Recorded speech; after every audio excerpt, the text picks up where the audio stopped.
All right, today we are going to fast for about 36 hours. What? Come on, Brain, have you gone mad? Nobody can handle that. Sure, you can handle it. You'll see. Don't worry, you will thank me later.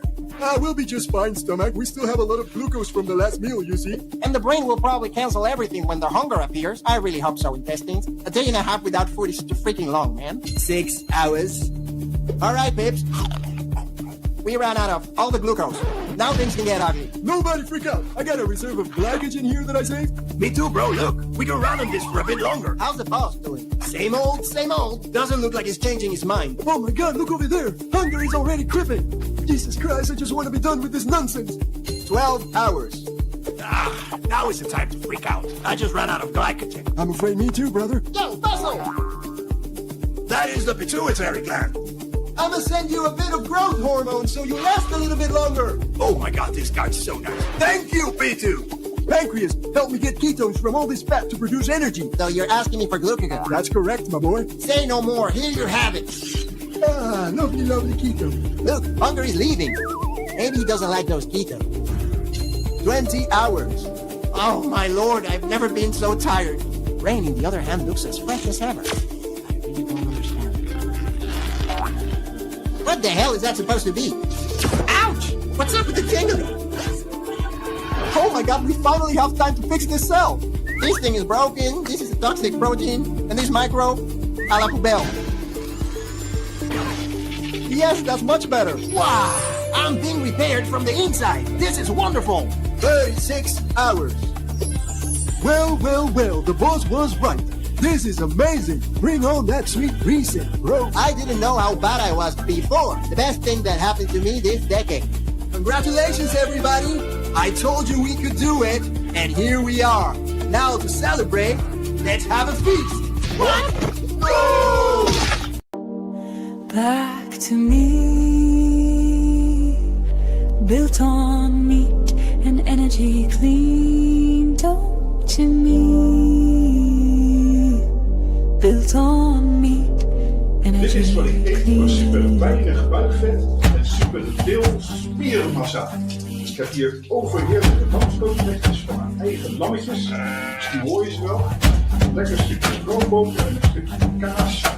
Dat eind is van de boer en een fles rauwe kefir.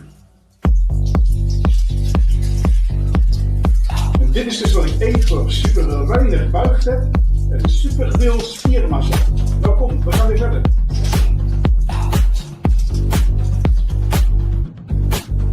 I was tired, bloated, fog out, losing myself. Then I stopped and started with steak. I tried it all, green drinks, powders, plants, but nothing stuck, nothing healed until I stripped it all back to what's real. Meat, salt, water, truth, back to me, built on meat and energy clean. Back to me, built on meat and energy clean. Back to me, back to strong, fire in my step, mind sharp, body calm. Back to me, energy clean, cravings gone, I feel seen.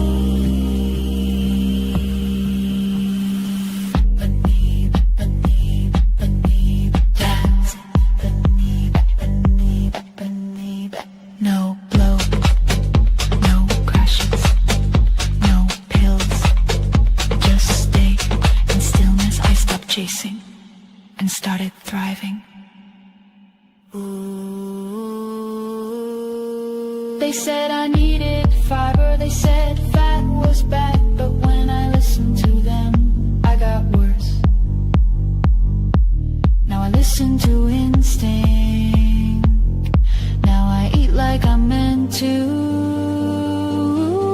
Back to me, back to real, built on me, now I heal. Back to me, salt and flame, I'm not broken, just reclaim. else is sick and fucking tired of seeing all the carnivore shit all over these fucking apps. No one cares if you only eat meat. Every single one of you have to identify by carnivore fucking Connie, carnivore Ken, whatever the fuck your name is, and you add carnivore to the end of it on your fucking bio is fucking weird.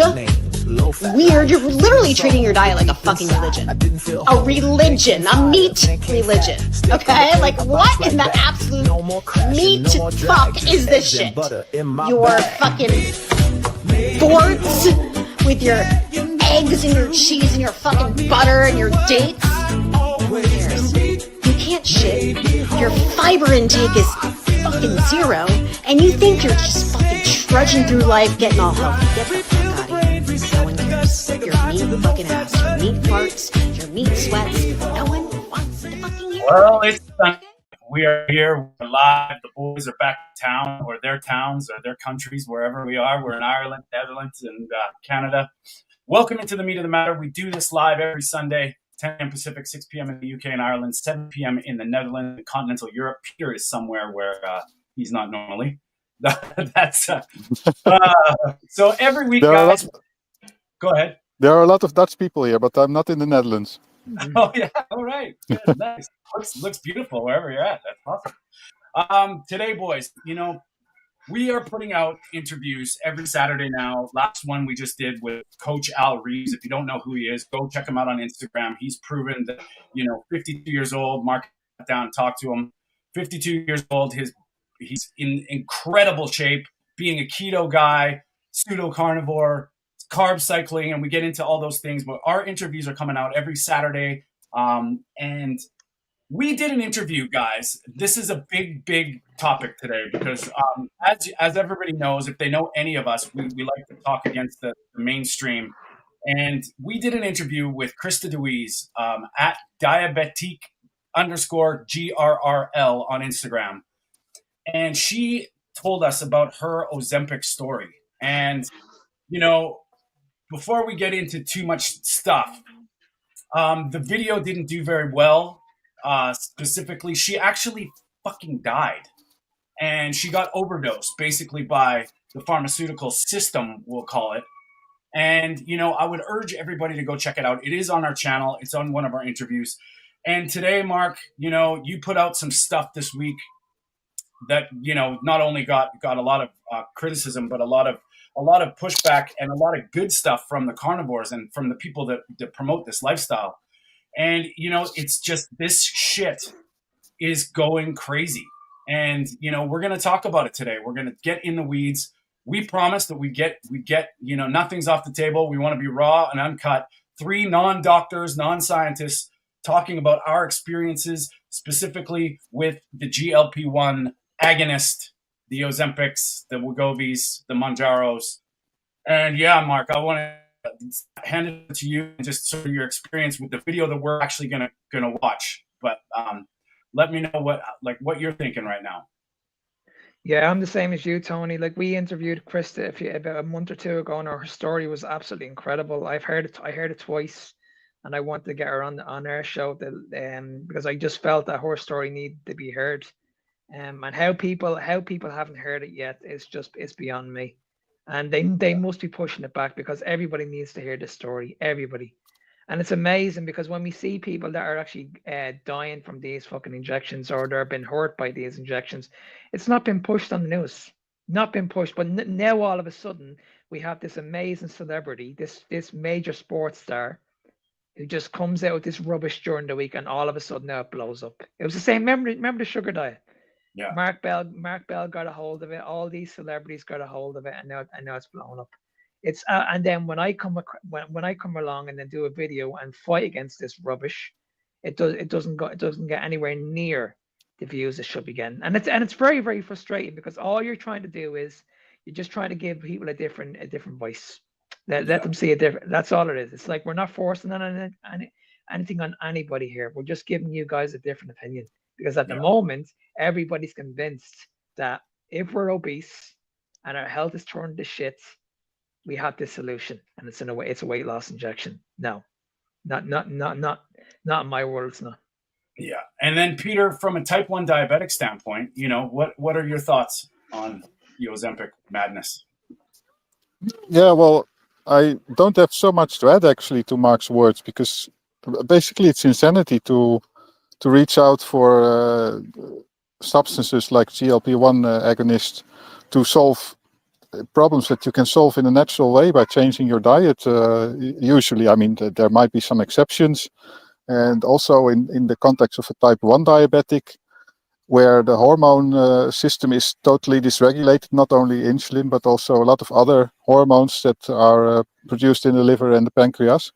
There it might be useful in certain cases to do a very small dose of GLP-1 agonist, but I still have to see proof for that it's really necessary. But Yeah. there I can see mechanistically that makes sense, and maybe in extreme cases of type 2 diabetes or so, just in the acute phase, to speed up weight loss or so. Well, not really weight loss, but speed up the process towards back to pre-diabetes, back away from diabetes. But yeah, it's yeah, as I said, it's just insanity. I cannot add too much to it, actually. I actually heard a great talk from Dr. Michael Eads. If anybody doesn't know who he is, he's amazing. It was about 4 or 5 years ago, just before this big Ozempic GLP-1 push.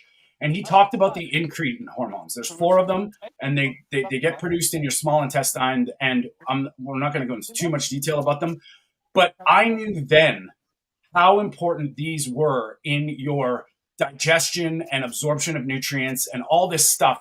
And if you take out one of those or add more of one in that's unnatural, it's obvious just by knowing what these functions are about what they do, that it can be very dangerous. And we all know about this. Like, we've talked about hormones on this show. We talk about hormones a lot. When you mess with Mother Nature and you start giving too much or taking away, blocking, what do you think happens? The body responds. And it's not in the function or the idea of this.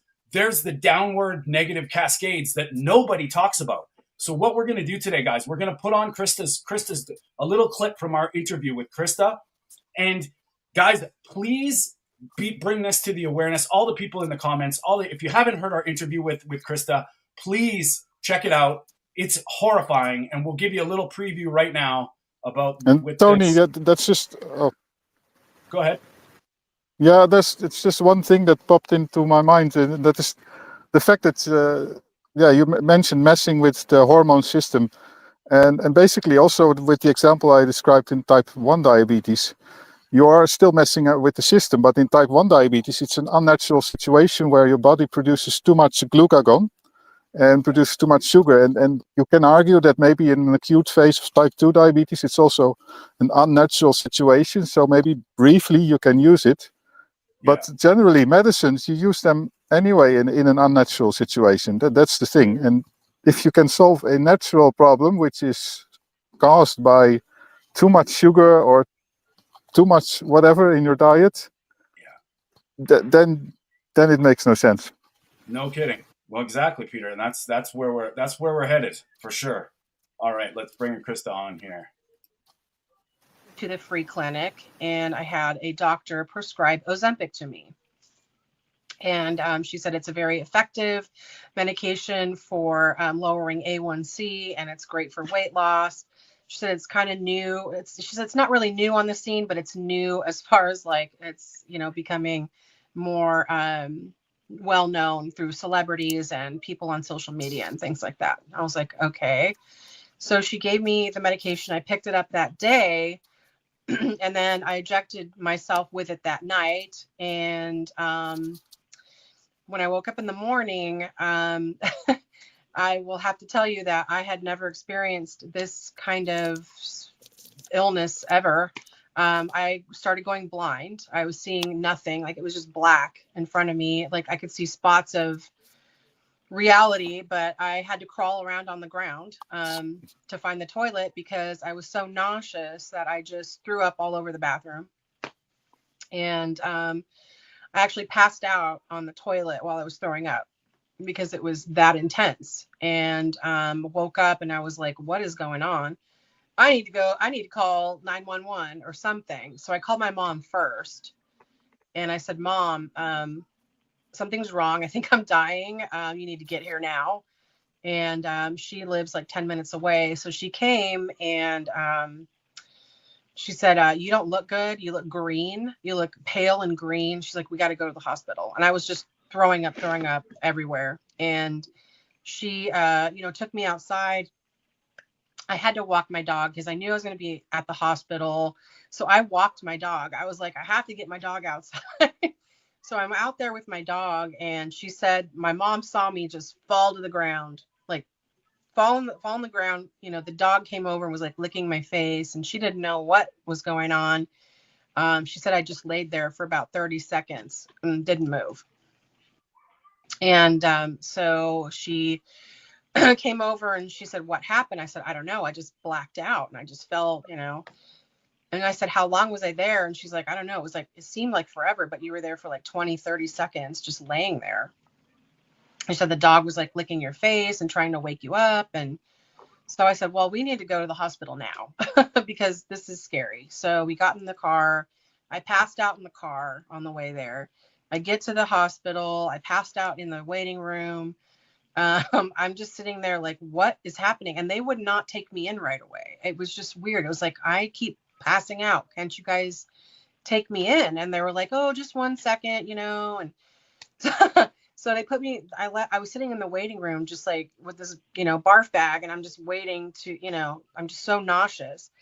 And so they finally get me into a bed in the ER and they still don't know what's wrong. They still don't know what's wrong. They're asking me if I'm pregnant. They were asking me if I do drugs. They're just, asking me all these crazy questions. And I'm just like, no, I took this product Ozempic. And they were like, oh, okay, well, let's hook you up with, put the monitors on you, the heart monitors, everything. And so they didn't really know what was wrong until I passed out with the heart monitor on. So it took hours and hours for that to happen. And when I woke up, the nurse looked at me and she's like, oh my God. She was like, you weren't here for a minute. And I was like, what do you mean? And she goes, just stay here. Don't move. I'll be right back. And then all these doctors came in and they were like, are you okay? And I said, I think so. I don't know. And they were like, your heart stopped. And I was like, what? Okay. And they said, yeah, how long's this been going on? I said, all day. I said, I've been passing out all day. And they said, yeah, your heart stopped.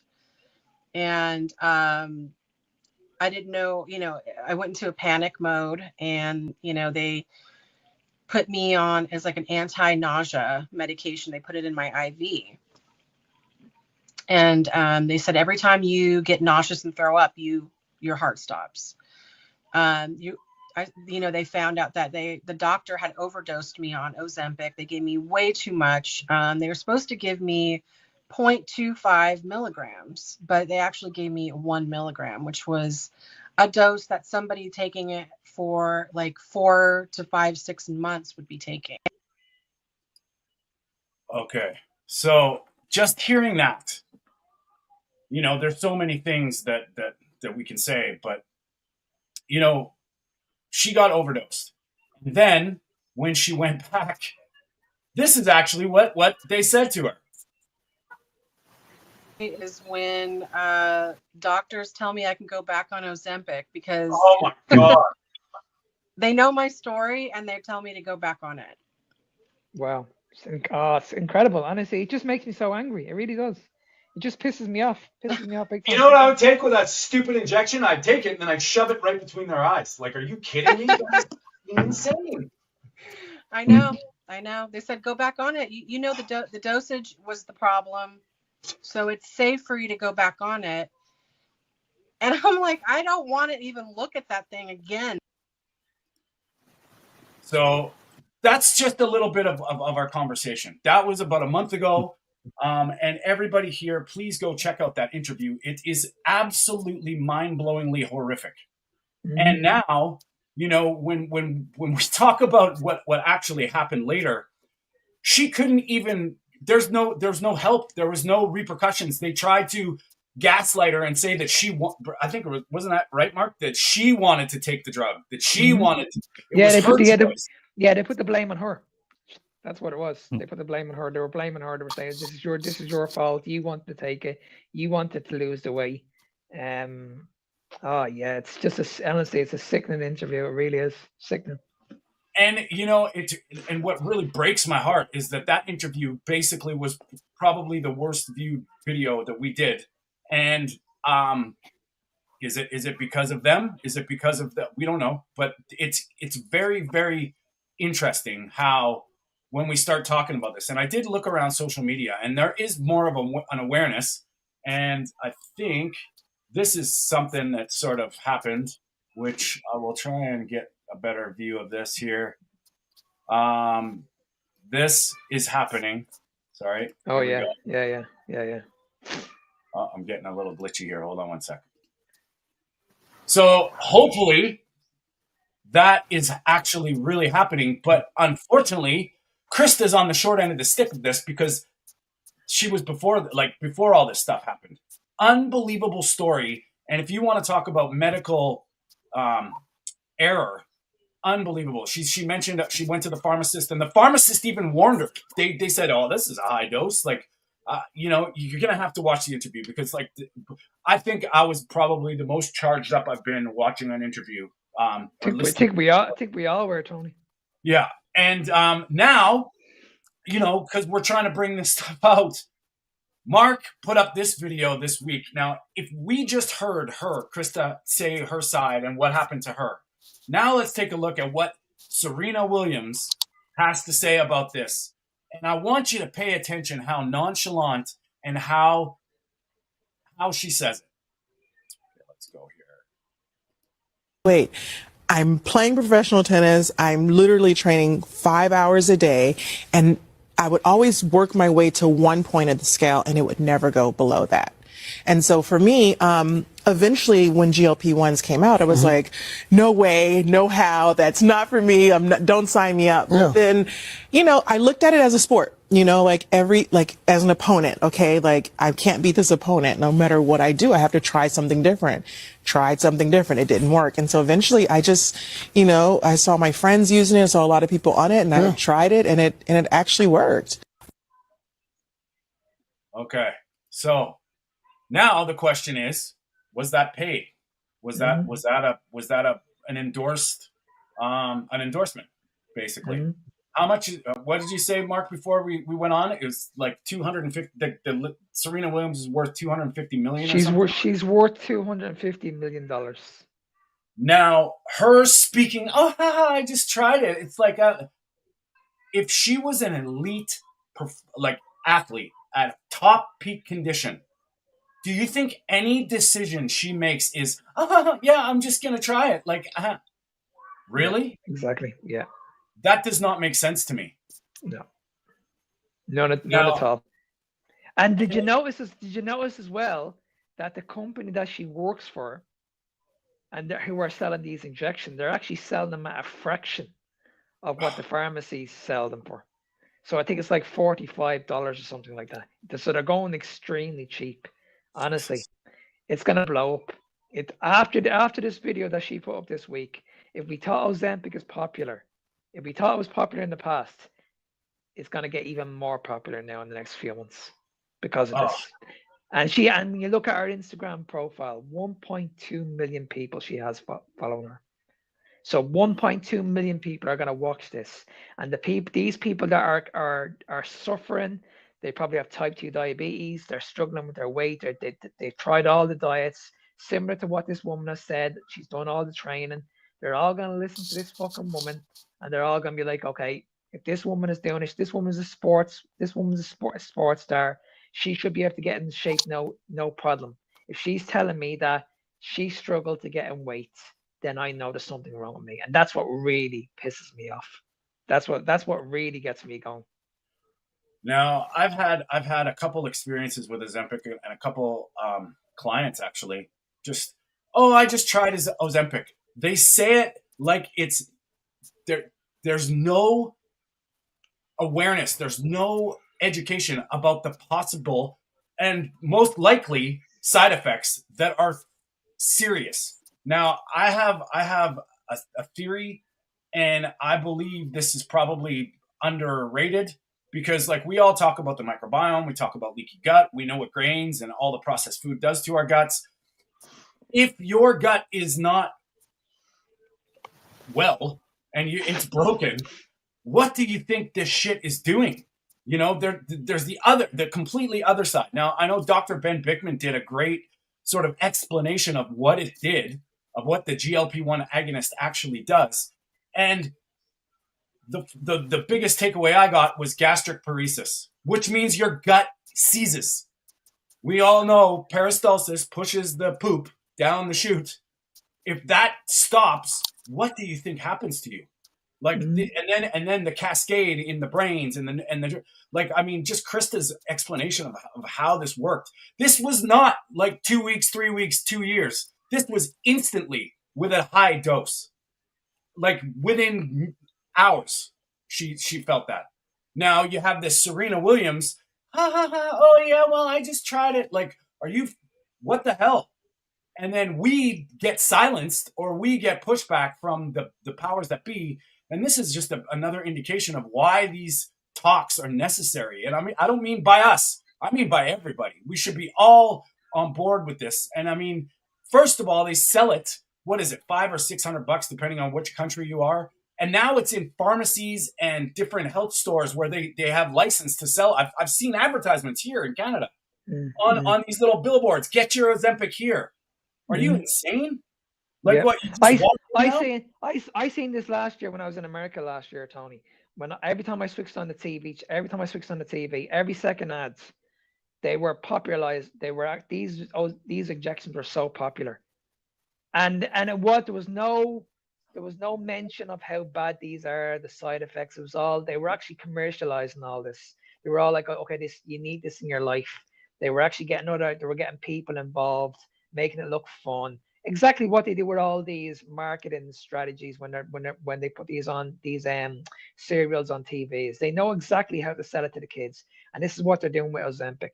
They're selling it to the public. They know for a fact that, okay, we just get the right people in, the celebrities, the sports stars. We get all these people on board. You look at Robbie Williams. Robbie Williams takes it as well. He's telling the world at the moment that he struggled with his weight all his life. And now he's on this as well. So you can imagine people are looking at this and saying, well, if he's doing it, I'm doing it. You know what I mean? Yeah. And he's not the only one. There's going to be other celebrities out there that are doing it that we don't know about yet. They will come out eventually. But honestly, it's just, this is what it comes down to. There's a well-known phrase that we all know in the carnivore community, and it's called follow the money. And this is a perfect example. Yeah, and that's the thing that I urge everybody to do is you follow the money.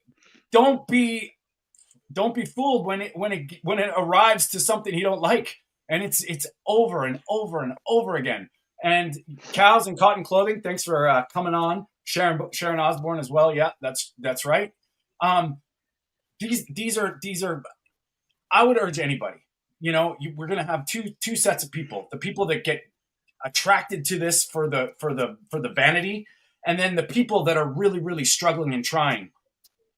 If you got to a place where you're at in your life, it took X amount of years or decades to get there. It will not be resolved in 2 weeks. Do not listen to what these people are preaching about. This is a miracle. This is not a miracle. This is a future potential disaster. And, you know, if you're going to spend $500, $600, $1,300, you know what? I know Mark's taking clients. I know I am. Tell you what, your money's well spent, because what happens on the other side is that you will get healthy without this. And they will do the same thing. And we're seeing people in this community over and over again. No one knew about GLP-1 because it's a natural occurring hormone in your gut. If you're eating a proper human diet, it's going to be fine.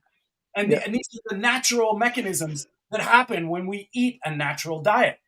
So all these following the money, we're getting pushed into the fake food. We're getting pushed into the monocrop agriculture. We're getting pushed into the plant-based guy. They're destroying your gut. They're making you're not broken. This is not a genetic thing. Everybody has the ability to produce GLP-1. It is and it's unbelievable. Like it's some kind of miracle. Now, Do you know Peter, what's? go ahead. I'll just add one more part. Sorry, guys. I put up a video about I think it was about 2 months ago. I think it was, and all I did was just I opened up my fridge. I took out a tray of eggs. Like I think there was about 18 eggs in it, and I said, right, eat 12 of these. You're gonna get the same results from taking these GL1B injections. Now that video, out of all my videos, that was the one that did really, really well. And guess what the feedback was?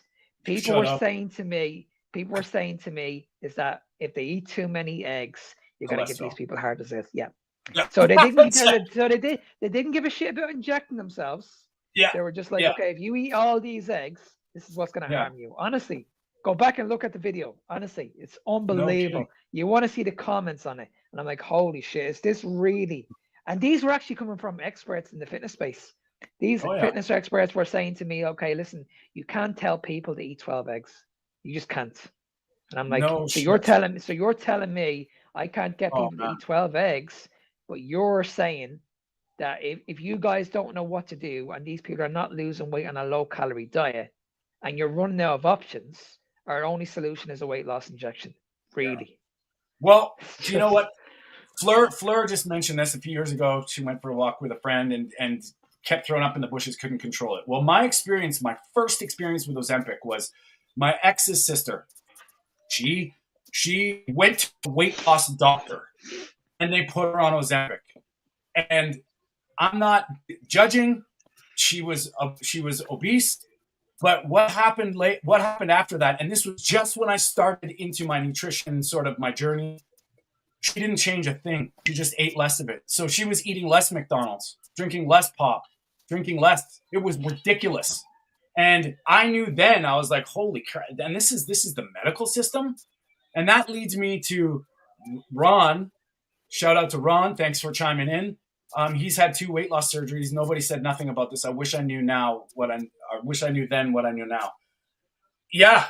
And this is where we're at. I mean, these doctors are getting paid to push a drug and it's false hope and it's unbelievable. And when we speak out against it, we get told that don't be ridiculous. It saves lives. Well, it's going to come out, man. I think this is the new wave. We're going to have these divided opinions. And I think we have to hold strong and be united from a natural, whole food, God and Mother Nature intended way. And it's just madness. It's just ridiculous. So I don't know, man. There's Byron made a good comment here. Abnormal is normal to them. That's right. And the washing them, it is right. And I mean, this Serena Williams bullshit is just a celebrity endorsement, a glorification at the worst level. And I would say, I'm going to go out on a limb here and say it's evil. Simple. And I don't know. So people, thanks for all your comments. And we love it. We do appreciate all your comments when we're doing these things. These helps us get along, and it helps us know that we're not insane, because that's how I feel sometimes. I mean, I look around the world and I'm just like, is everybody insane? Maybe they are. I don't know. Yeah, Peter. it's honestly. Go ahead, Peter. Sorry. No. Go ahead, Mark.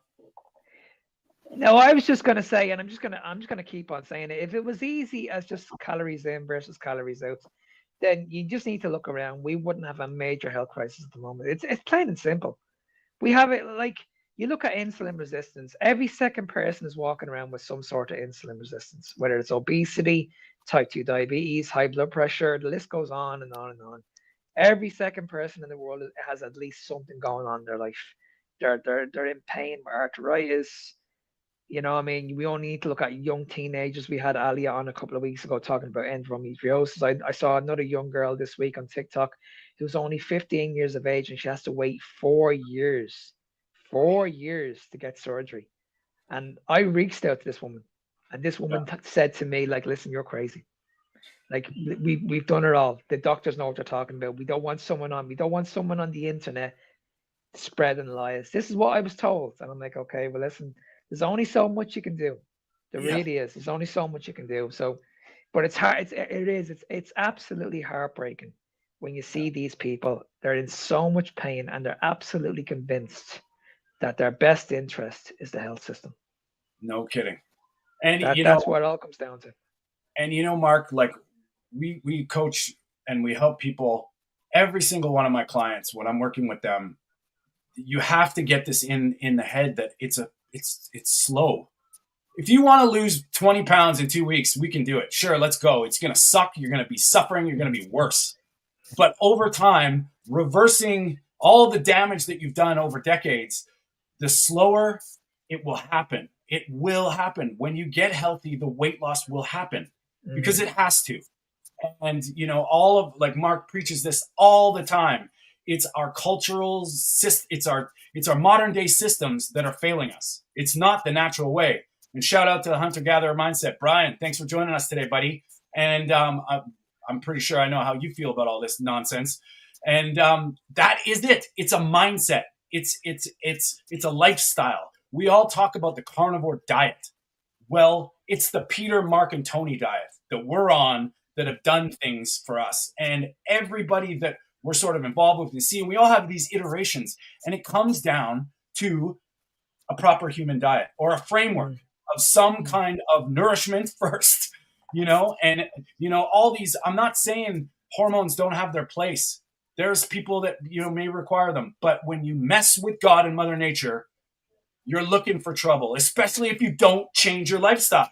And can I just add in as well, Tony, that everybody knows this because we've all done this in the past. When you go on a diet, what's the first thing you notice? Why does it never last? Yeah. You're hungry all the time. You're constantly hungry. You're miserable. You don't like it. When you achieve your goal, you know fully well you can't stay there. So this is why most people binge. Yeah. And it's like, okay, and then when you ask these people, do you know the reason why you struggle? They're like, yeah, because my calories are so low. And it's like, yeah, that's one reason. Do you know another reason? And they're like, no. Well, you might have had too much sugar in the diet. Now, if you have too much sugar in the diet, that's gonna elevate insulin. Insulin's gonna go up. You're never gonna be able to switch off hunger ever. Yeah. So that's the thing. I mean, we can talk about all kinds of aspects, but this is what you mentioned, Mark. This is the thing. It comes down to sugar and high carbohydrate diets. Yeah. If you follow a keto diet full of vegetables, even with seed oils, I mean, I'm not saying that you should. Yeah. Even then, you would not have the troubles probably that you would have to reach to GLP-1 agonists because exactly, you will lose the weight.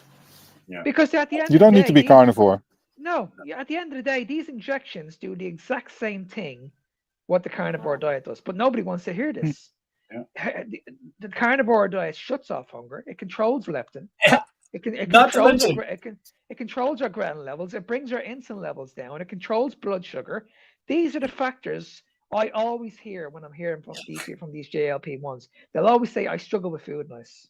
I struggled with food noise. I couldn't get my sugar levels under control." And it's like the reason why you couldn't get these under control is because no matter what diet you were on, no matter whether it was low calorie, high calorie, no matter what, you had too much fucking sugar in the diet. This was the reason why you could not maintain this. So so when these people are saying just eat your food in moderation, just eat it in moderation, this is the problem, guys. Yeah. This is the problem right here. And this comment here from comment here from Lambs is exactly what I think as well, because when you look, indeed, at people that want to lose weight, they prefer to do gastric bypass or take the injections. And with type 1 diabetics, it's the same because they don't want to lose all the nice carbohydrate snacks, and they'll stick to that diet, and they prefer to lose their toes or develop any other complications. And apparently, I mean, I never figured it out how it works in the human brain that you prefer to do these extreme things like an operation, injections, or expecting all kinds of complications when you're a diabetic. Well, why don't you try for a few weeks another diet? I'll tell you. I think this is why, and this is obviously just my opinion. But when you're in an extreme situation and you have you've turned to the medical system for help, they back you into a corner and they tell you it's necessary or you'll die. And that's the fucking truth, right? When you're backed into a corner and you have no other option, you're right there in the face of a doctor telling you if you don't, you will. What do you think happens?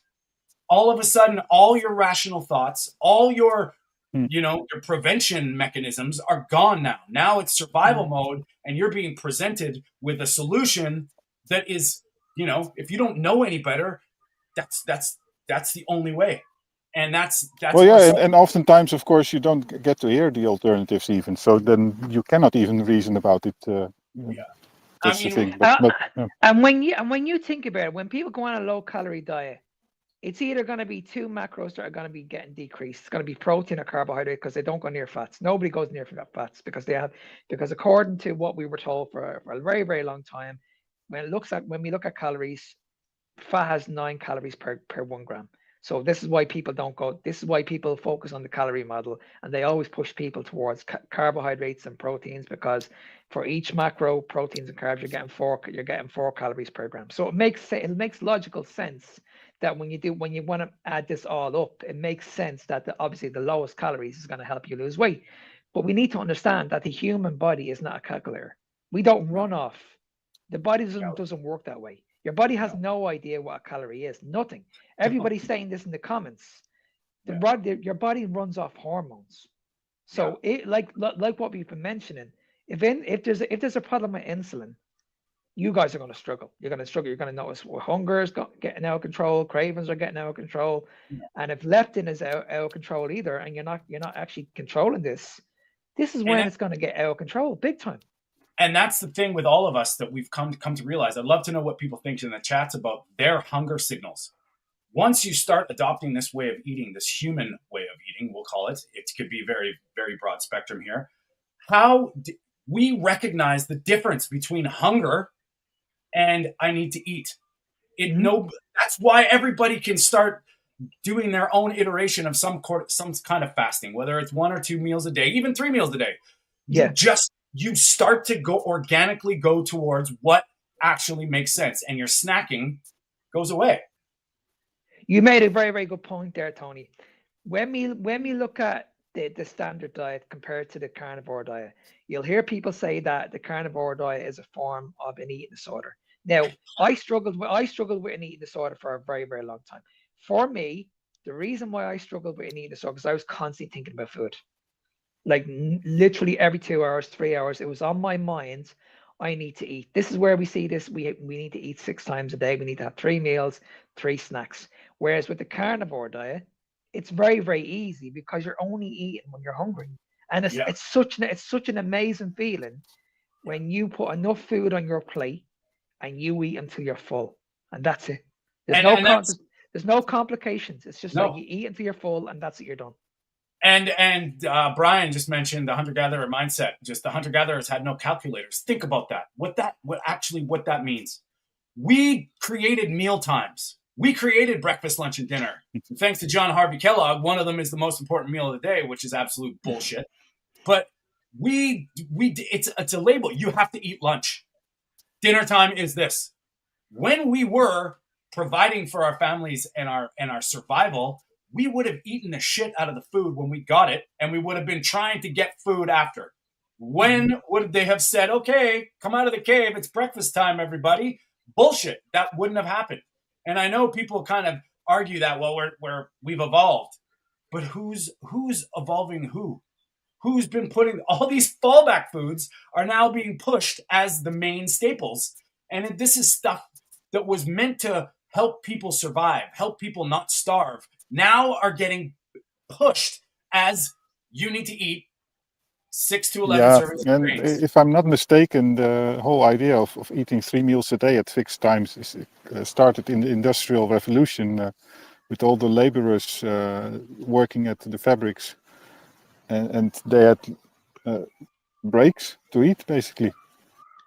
Yeah. And they didn't have to go home and to arrange for the food and all those things because that was all there. Yeah. So just at fixed times, very easy.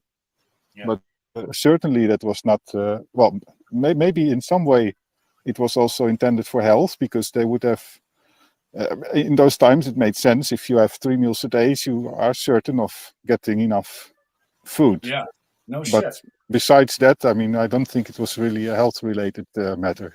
No. And It was just you know, making sure that the people are getting enough food and that yeah. they Now continue working.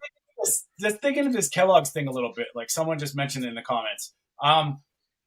What would make sense if you had a product and you wanted to make more money and push people into your narrative? What would make sense? Let's start with cornflakes. Oh, let's convince everybody that it's so good and it's necessary. It's the most important thing you can do. Let's put cereal in the bowls of every single human being on the planet and make them rely on it and convince them that it's better. All it takes is 1 second of rational, critical thinking, backing away. What would we have done without cornflakes? We would have died. Well, we're here, so we didn't. It's pretty simple. And then when you look at bacon and eggs, it's fast food. All this bullshit about time. Now, well, I don't have time, so I gotta have Kraft dinner. Fucking Kraft dinner takes 19 times more longer than eggs. Cook eggs. You can have them in 3 minutes, scrambled, whatever you want. That's fast food.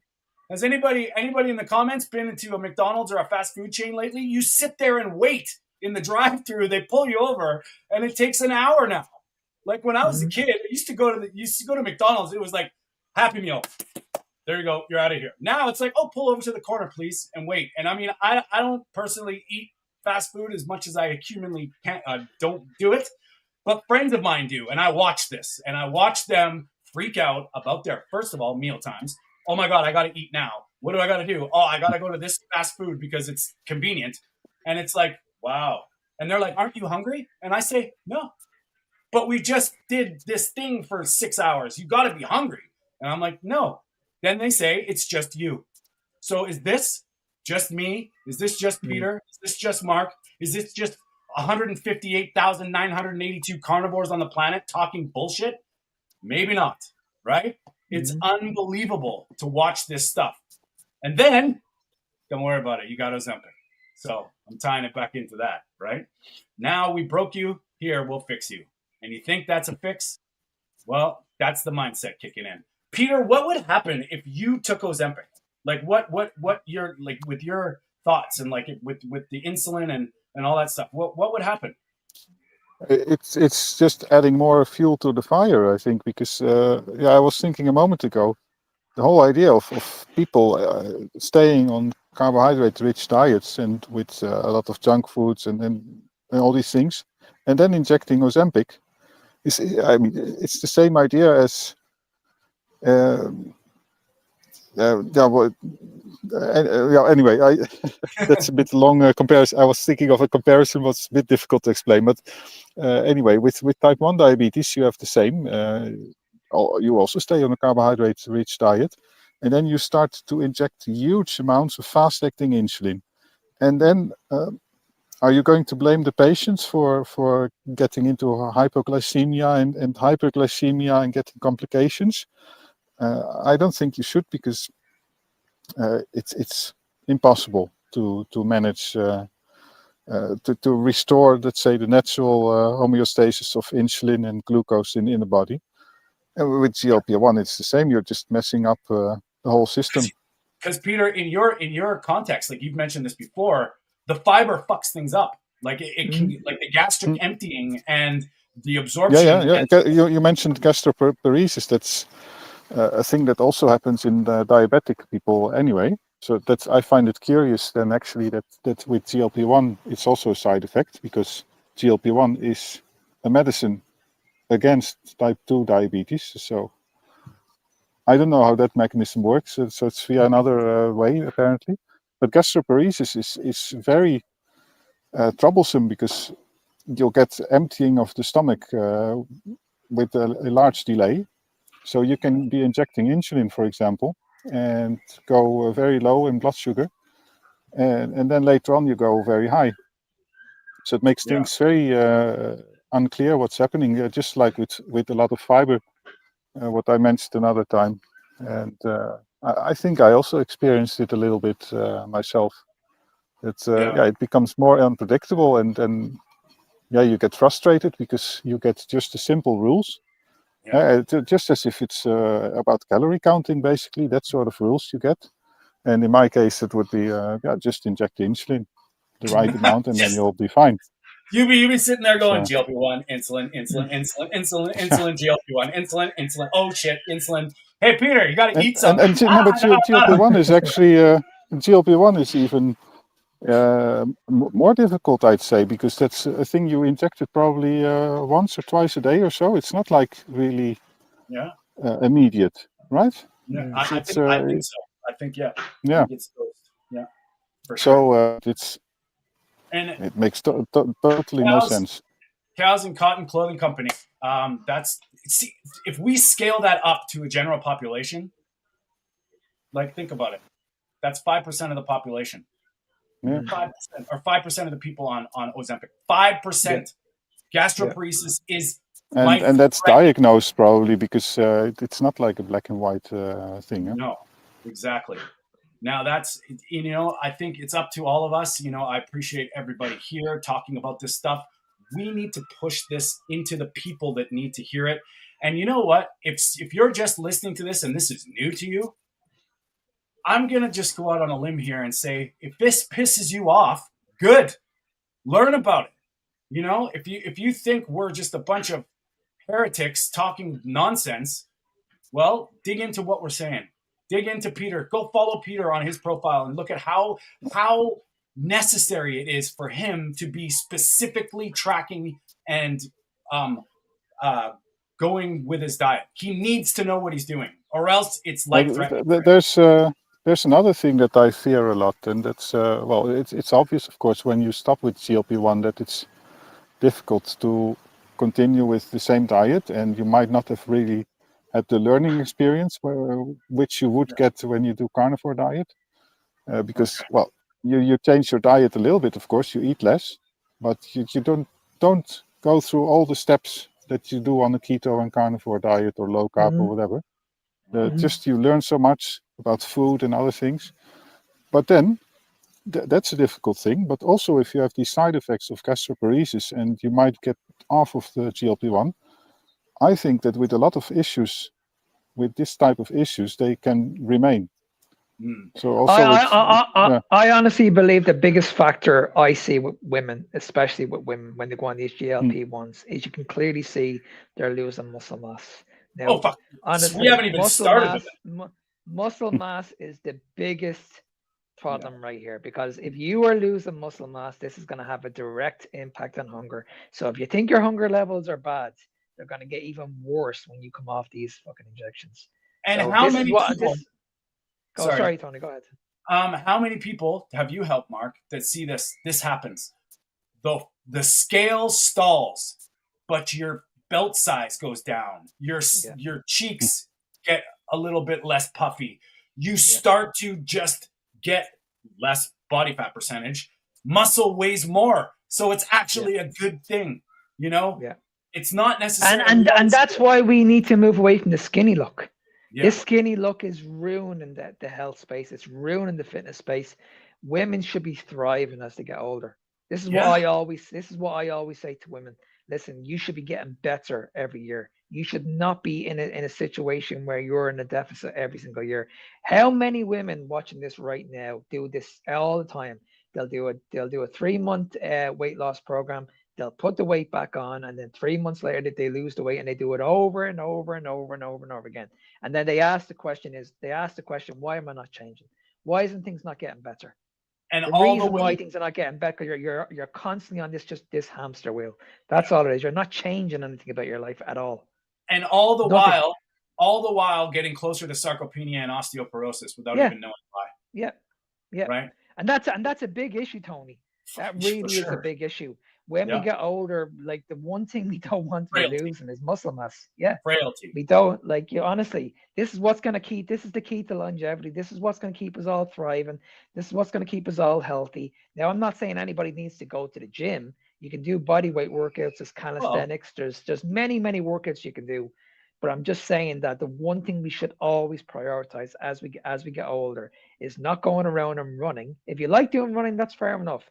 But I would say to anybody watching this right now, if you're in your 40s, 50s, 60s, or 70s, especially women that are going through menopause, guys, you need to start lifting some weights. Yes, That's it. just Period. you need to stimulating your muscles to adapt to be able to 100%. hold your. 100%. It's not about gaining muscle; it's about holding your muscle, keeping your muscle as long as you can. And now we're seeing proof with autophagy and all this. Like, there's so many different things about the muscles are recycling. There's a lot of stuff out there, but it's amino acids, protein. Like, this is everybody's way under eating protein. And I mean, Ozempic, tying this into it, remember, you are eating less of whatever you're eating. You are not, that does not mean you're getting nourished. And that's the thing. But before we switch gears, boys, I ate some brain and I want to show you guys. So we're going to get into that. And Mark, Peter, any last words on this Ozempic craziness? Ooh. Don't do it. No, probably a lot. I have to think, but I just totally put you on the spot there, buddy. That's all good. Mark, any last sort of sum up what's going on? Yeah, stop listening to these fucking celebrities and sports stars and start listening to people who know what they're talking about. Simple. All right. Exactly. I think we need to stop glorifying this, and we have to, dig deep. It's on you. Our systems are failing us. That's clear. So and there are hundreds of cheaper methods anyway to reach the same goal. If we are just going to use the money hard. Yes. So thanks for everybody chiming in about this subject. It's very dear to our hearts. Please check out Krista Deweese at Diabetique, spelled QUE _GRRL on Instagram. Reach out to her and say, hey, we're with you. She's a little choked that she didn't get any repercussions from the system almost killing her. And her story and her journey, she also beat cancer. Wow. Okay. So, she's an unbelievable soul. And we had the great pleasure of meeting her, and the video should have done better. And we're, go check her out. And you can see the video on our channel. So normally it's what Peter eats, but I did some things that we're gonna finish off with a little bit of fun here, because it's what Tony ate. Normally he's Dutch, but just Peter, forgive me. I had to intervene because I found it. I've been curious about this for my whole carnivore life, and here it is. So, 1 second. Brain. Yeah. There we go. So we have a veal's brain here. There's a membrane that we took off. If you guys want to ask me all anything, there. So this is basically, I've always wanted to try brain, but when I buy a cow or something, they will not give us the brain. So we found this and we're gonna try it. So we've basically taken it off the membrane, so you can see it's different color there, all the blood brain barrier, if you will. And now we're gonna boil it in some meat stock, and then not use it on stick. Actually, we're gonna boil it in some meat stock, and then pan fry it in some butter and some chicken flour, which is just basically dried chicken skin, like chicken flour, carnivore chicken flour. We'll see how it goes. All right, we have the brain here. We tried it with breading and some garlic and butter, but this is just the brain fried. It's almost shallow deep Let us fried. know in the comments. Would you do it? In a cast iron pan, and it's like almost crispy on the outside. It's almost like fatty bacon crispiness, but obviously it's all fat. So we tried some different sauces, and it's really, really rich, really fatty. So like when you cut into it, like you'll see, it's like very melty. It's almost like a fat bomb. So what I did was I got some hot sauce because it's the vinegar, and it really cuts through. It's really good. Oh, you wow. can use some Worcestershire sauce, even balsamic vinegar if you can handle the sugar, but it's the tartness that gives it the acidity and the contrast in the fat. Oh my God. Milk. It's like a... It's like a fat bomb. It's like, it's an explosion of fat, as opposed to, you know, when you eat bacon and it's really kind of, it's got that bounce. This has no bounce. It just bursts in your mouth. Amazing. So yeah, before I get into a little bit more about what happened, what do you guys think? What would you do it, Mark? Not for me, Tony. Not for me. Not for me. No. Peter? Yeah, well, I did it one time with pork brain. Okay. I also cooked it because, well, back then I was not too much into the raw. But I ate it, I think, with camembert or so, with a lot of cheese. And I Sounds can tell you bad. the next day it was not good. Really? Yeah, but it was Interesting. way too much fat probably. Okay, yeah, well, that's what kind of my take on it. Like, I've always wanted to try it. I was like, you know, obviously couldn't find it. Any cows or anything, any of the farmers that do the processing of the beef don't give the brain for, I think there's some health reasons or prions or whatever. Yeah, they are. prions indeed. Yeah. But anyway, we were at this halal shop and they had a veal's brain and Fleur was like, sent me a picture and I was like, we have to do it. Like, we have to try it. So we did. And it was an experience. I will say that, I mean, when I did the research into the nutrients, it's certainly nutrient dense. Mind you, that brain was way too big for one or two people. It was like that bite was probably more than enough for me. Like, it was rich as hell. So it's this texture thing. And someone mentioned in the comments about the texture, and yeah, it's interesting. Like, it just melted. It disintegrated in my mouth, and it was the taste. It smelled a lot like liver, but it didn't taste anything like liver. It was very, very, very neutral. Like, I mean, I just had in my mind I'm eating pure cholesterol, which actually did it have a crunch there outside? I mean, it looked crunchy, but was it crunchy in fact? It wasn't crunch. You know that there's that time between, like, when bacon gets that spongy fat, like, it's not really crunchy, but it's like got a crispy layer, and then it's sort of that's kind of how it was. But I mean, it's the whole thing. So we did some breading first with carnivore flour, with chicken flour, and it kind of got, but it did the same thing. It was a little bit crispier, but it just blew up. And then by that time I've had enough. Like, it was 1 or 2 times a year, maybe. If it was a delicacy thing, I would probably try it. But that whole brain for 2 people, way too much. Like, it was ridiculous. Like, it was way too much. And definitely I would say to anybody that's, you know, willing to try it. My reason, I mean, if I was a hunter and I killed the animal, I would do it. I would do it to honor the animal and, you know, maximize the nose tail. Do I think everybody has to? No, that's just me. But I mean, it was a very interesting experience, to say the least. And I was horrified when I saw that. It was like, what? You know, Tony, I might give it a try because I'm in France now, and in France I know that it's easier to get, but I'll try to find a butcher. So in a few days I have 2 days off of cycling, so I can walk around a bit, and I hope to find a butcher.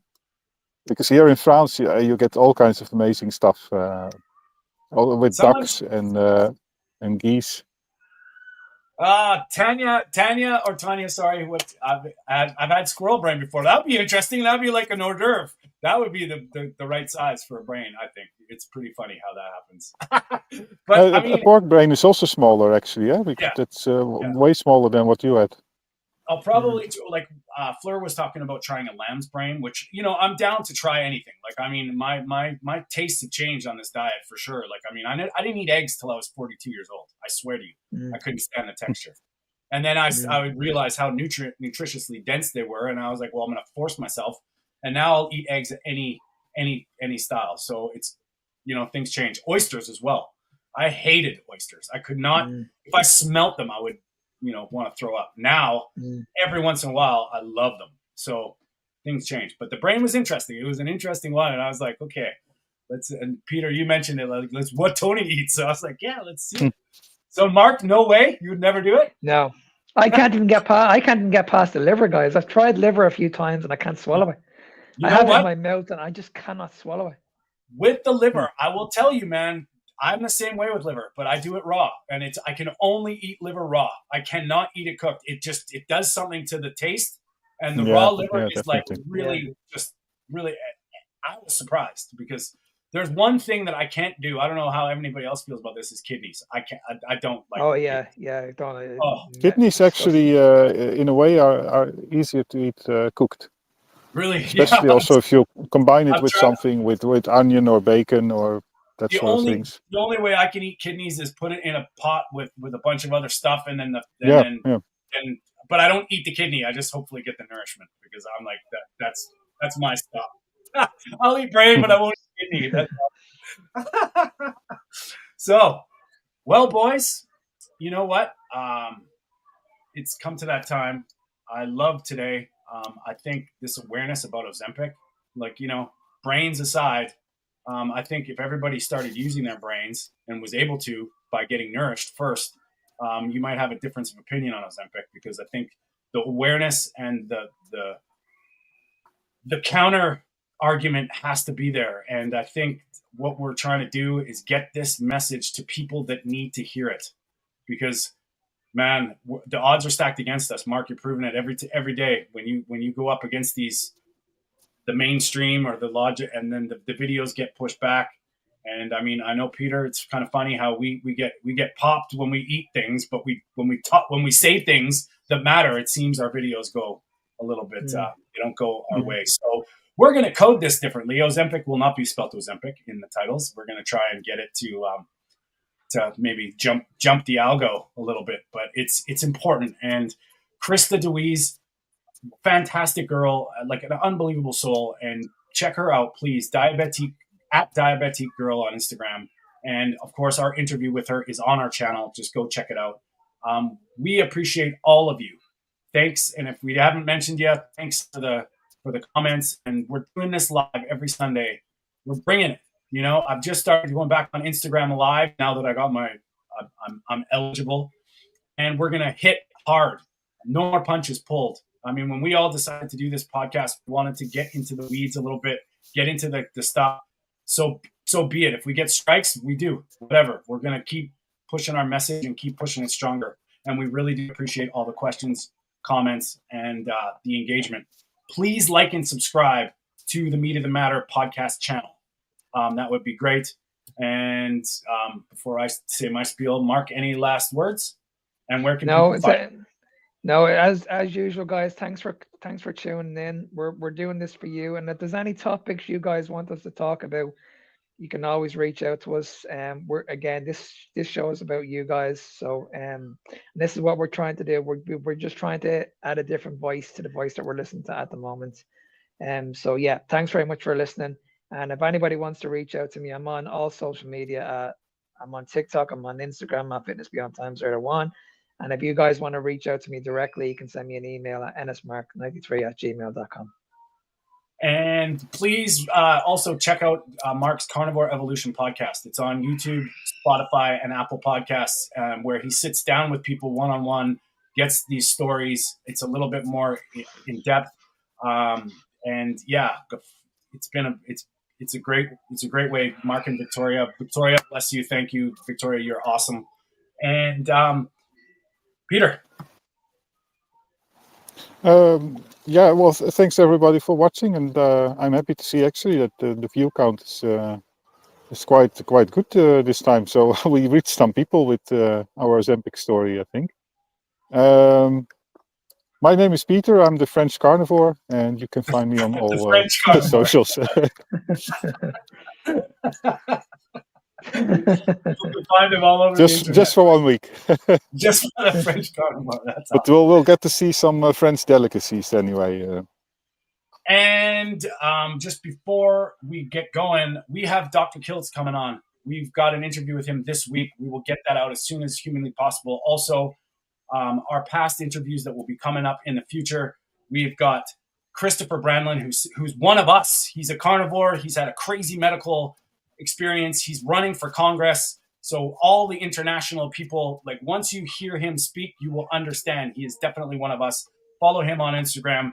A quick shout out to Fleur and Aaliyah. We've also, I'm trying to put this together as more of a presentation. We had a talk about endometriosis, which is another subject that I think is very, very underlooked and a lot of women suffering. Mark and I sat down with Aaliyah. She's 16. Aaliyah Carnivore, I believe, on Instagram. She just wrote a book to help kids. She's 16 years old. Amazing. And Fleur, of course, she's been battling endometriosis for decades. We got a chance to really get into this and how the medical system is gaslighting them. And that's coming out very soon. We appreciate all of you. If anybody's interested in getting a hold of me, reach out to me at Tony_Food for Thought on TikTok and Instagram. You can always find me on TonyStewartCoaching.com. I'm doing a talk, a series, a 4-part series. I'm going to have these guys join in some way about the busting myths of weight loss, health, and longevity. And it starts on September 7th, which is a couple weeks away. You can find it on my website. And we are going to be hammering this message home. We appreciate each and every one of you. Thank you for joining us. And we will see you next Sunday. Bye-bye. Bye.